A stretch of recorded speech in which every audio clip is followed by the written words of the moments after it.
এই মুহূর্তের বড় খবর ৪৬০ জনের এক বিশাল মুখোশধারী জনতা অভিবাসী হোটেলগুলোতে হামলা চালিয়েছে। যুক্তরাজ্য এখন এক ভয়াবহ দাঙ্গার নরকে পরিণত হয়েছে।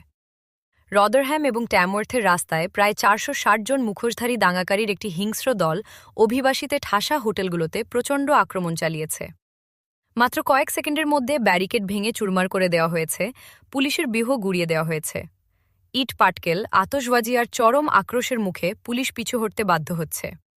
শুক্রবার বিকেল ৫টা ১০ মিনিটে এই পরিস্থিতির বিস্ফোরণ ঘটে।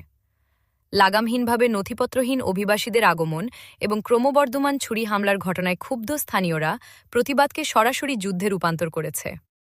মাত্র কয়েক মিনিটের মধ্যে পুরো রাস্তাগুলোর নিয়ন্ত্রণ হারিয়ে যায়। দোকানপাট ভাঙচুর করা হয়েছে, জরুরি সেবা দলগুলো অসহায় হয়ে পড়েছে এবং পুলিশের ৬টি এলিট ইউনিট অবরুদ্ধ হয়ে পিছু হটতে বাধ্য হয়েছে।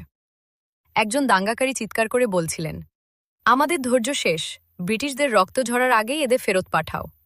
অন্যজন গর্জে উঠে বললেন, "স্টারমার আমাদের বিক্রি করে দিয়েছেন, অভিবাসীরা পাচ্ছে হোটেল আর আমরা পাচ্ছি ভয়।" স্টারমারের উন্মুক্ত সীমান্ত নীতি এখন জনসমক্ষে প্রশ্নবিদ্ধ।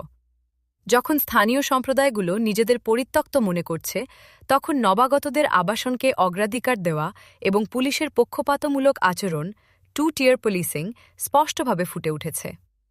জনগণের বিশ্বাস আজ চুরমার, আর দেশটি এখন অরাজকতার দ্বারপ্রান্তে।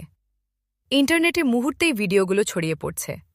সমালোচকরা বলছেন, এটাই শেষ সীমা, আর দেশপ্রেমিকরা স্লোগান দিচ্ছে, এখনই আমাদের রাস্তাগুলো রক্ষা করো। সরকার চরম বিশৃঙ্খলার মধ্যে থাকলেও দাঙ্গাকারীদের বার্তাটি অত্যন্ত স্পষ্ট। এসব আজ রাতেই শেষ হবে। চরম ক্ষোভে ব্রিটেন আজ বিভক্ত।